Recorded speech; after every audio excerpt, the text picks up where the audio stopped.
Le schiste est la roche sédimentaire la plus répandue sur la planète.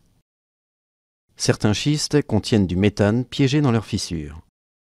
De ce fait, d'énormes réserves de gaz seraient réparties partout dans le monde.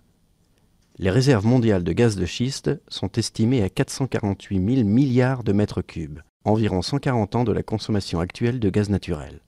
Plus de la moitié de ces réserves se trouvent en Asie et en Amérique du Nord. À la différence des réserves conventionnelles, la roche est ici à la fois source et réservoir. Il est donc impossible de pomper comme dans les poches de gaz naturel. Les quantités de gaz de schiste par mètre cube de roche sont très faibles, et son extraction est techniquement complexe.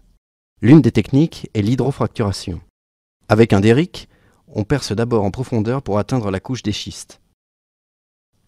Le forage se poursuit horizontalement, souvent sur plusieurs kilomètres. Ensuite, d'énormes quantités d'eau sont injectées. Elles cassent les schistes, libérant le gaz.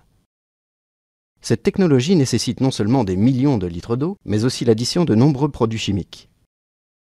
Si une moitié de l'eau peut être récupérée, l'autre moitié peut se diffuser jusqu'aux nappes phréatiques, risquant de polluer l'eau potable.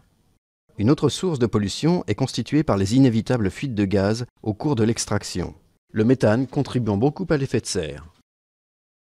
De ce fait, l'exploitation des gaz de schiste est très controversée.